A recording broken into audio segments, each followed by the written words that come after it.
Hello दोस्तों, आप लोगों का ABT चैनल में स्वागत है। अगर आप लोग मेरे चैनल में नए हैं तो मेरे चैनल को सब्सक्राइब कर दीजिए ताकि आप लोगों के पास मेरा वीडियो आती रहे। तो चलिए आज की कहानी शुरू करते हैं। राम सिंह सब्जी का ठेला लगाया करता था। वैसे वो तो सुबह बाजार से सब्जी लेकर आ जाता था और सुबह ही घर से खाना वगैरह खा के ठेले में सब्जी सजाकर बेचने के लिए शहर में निकल जाता था। वो दिन भर सब्जी बेचता और उसको घर पहुंचते पहुंचते कभी 10 या 10:30 बज ही जाते थे।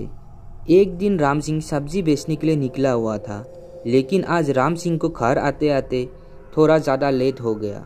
लगभग 11 बज रहे होंगे। उस दिन उसका काम भी अच्छा था, सब्जी ठेले पर से सारी ख़त्म हो गई थी। राम सिंह खुशी खुशी घर की तरफ चला जा रहा था। वो चलते चलते उस बगीचे तक पहुंचा जिस बगीचे के बीचों बीच होकर सड़क गुजरती थी। सड़क के दोनों तरफ बगीचा था और बगीचा भी काफ़ी दूर तक फैला हुआ था और काफ़ी घना था। आम, अमरूद, लीची, ना जाने किस किस किस्म की पेड़ थे उस बगीचे में।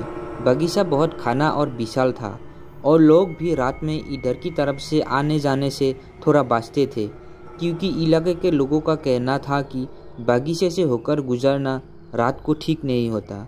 लेकिन राम सिंह रोज़ रात में सब्जी बेचने के बाद यहीं से होकर घर जाता था। उस दिन वो जा ही रहा था और वो थोड़ा ही आगे गए होंगे कि उसने देखा कि आगे चलते चलते उसका ठेला बहुत भारी चलने लगा। राम सिंह यही सोच रहा था कि सब्जी तो आज सारी लगभग बिक गई है और अचानक ठेला इतना भारी कैसे चल रहा है। लेकिन थोड़ी देर में वो जो ठेला अभी तक भारी चल रहा था, अब वो ठेला राम सिंह के लिए आगे बढ़ना भी मुश्किल हो रहा था। उसने अब ठेले के नीचे झाँक कर देखना चाहा कि नीचे तो कुछ नहीं है जो इसमें फंसने की वजह से ठेला आगे नहीं बढ़ रहा है। लेकिन राम सिंह का ठेले के नीचे या फिर आगे पीछे ऐसा कुछ नहीं दिखा कि जिसके कारण ठेले को आगे बढ़ने में इतनी दिक्कत हो रही थी। अब राम सिंह थोड़ा डरने लगा था, लेकिन उसने एक बार फिर भगवान का नाम लिया और ठेले को धक्का मारकर फिर आगे बढ़ने की कोशिश करने लगा। और शायद भगवान ने उसकी सुन ली, क्योंकि इस बार उसकी कोशिश करने से ठेला आगे बढ़ने लगा और ऐसा लग रहा था कि राम सिंह को इससे अब कोई समस्या नहीं है, ये बिल्कुल ठीक है। पर इससे पहले ये क्यों जाम हो गया था। लेकिन भगवान का शुक्र मनाते हुए राम सिंह जल्दी से जल्दी उस बगीचे से बाहर निकलना चाहता था, क्योंकि रात में लोग जितना हो सके उतना ही इस बगीचे से बचते हैं। बगीचा एक तो बहुत बड़ा था और बहुत दूर तक फैला हुआ था। घर भी राम सिंह का काफ़ी दूर था। लगभग राम सिंह को आधा या पौना घंटा तो लग जाता यहाँ से घर पहुँचने में। राम सिंह दारा सहमा अपने ठेले को धक्का मारने लगा और आगे चलने लगा। रात का घनघोर अंधेरा, चारों तरफ अंधेरा अंधेरा था और दोनों तरफ वो घना बगीचा, हर तरफ से डरावनी खौफनाक किस्म की आवाज़ आ रही थी। अब राम सिंह अपने आप को कोस रहा था कि आज उसने ऐसी गलती कर दी, लेकिन दोबारा ये गलती कभी नहीं करेगा। अच्छा खासा वो रोज़ अपनी सब्जी बेचकर घर समय पर चला जाता था, आज ही फंस गया। यही सोच रहा था कि बस काश मैं आज भी समय पर अपना थैला यहाँ से निकल लिया होता तो आज ये मुसीबत नहीं होती। यही सोचते वो आगे बढ़ रहा था। तभी अचानक ऐसा लगा कि कुछ तूफान सा उठने लगा। आवाज़ पट्टों की झरझर आने की बहुत तेज़ हो रही थी। अंधेरा तो था ही, इसलिए राम सिंह की हालत अब बिल्ली से डरे खरगोश की तरह हो गई थी। अचानक राम सिंह का थैला पीछे की तरफ कोई खींचने लगा। राम सिंह उसी थैले के साथ पीछे की तरफ खींचता हुआ खींचा जा रहा था। राम सिंह पूरी कोशिश कर रहा था थैले को रुकाने की, लेकिन उसकी सारी कोशिश नाकामयाब हो रही थी। वो अब सीख रहा था, बचाओ बचाओ, कौन है, छोड़ दो, मुझे जाने दो।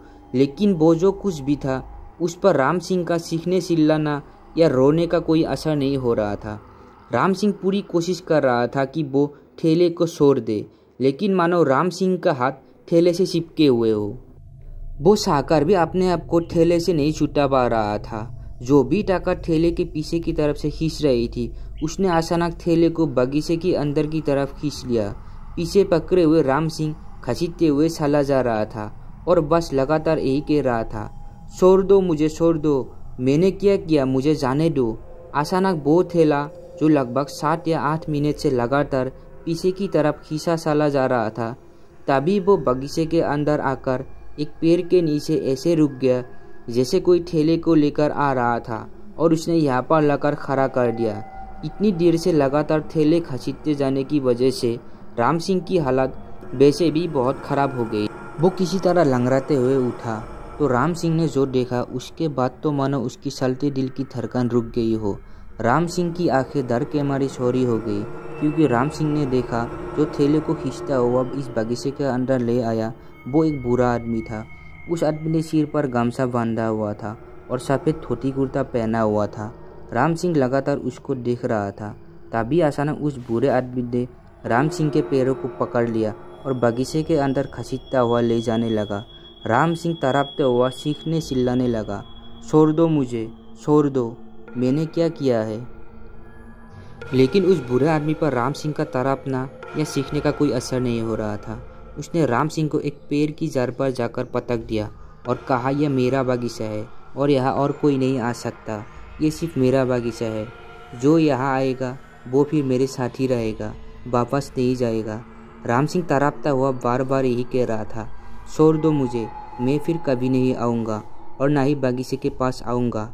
ये कहते हुए राम सिंह ने उस बुरे आदमी के चेहरे की तरफ देखा तो अब की बार उसके होश फिर उड़ गए, क्योंकि अभी तक तो बुरा आदमी गमछे में था, लेकिन अब उसने देखा कि उसका चेहरा बिल्कुल सफ़ेद हो चुका था।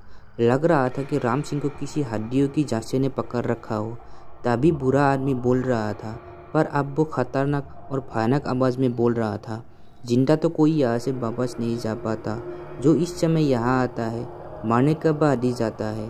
इतना कहकर उसने राम सिंह को हवा में इतने ऊपर तक उठा लिया और जिस पेड़ के नीचे वो बैठा था उस पेड़ के चोटी पर जाकर राम सिंह को रख दिया और एक ही पल में उसने राम सिंह को उसी पेड़ के जड़ पर नीचे गिरा दिया।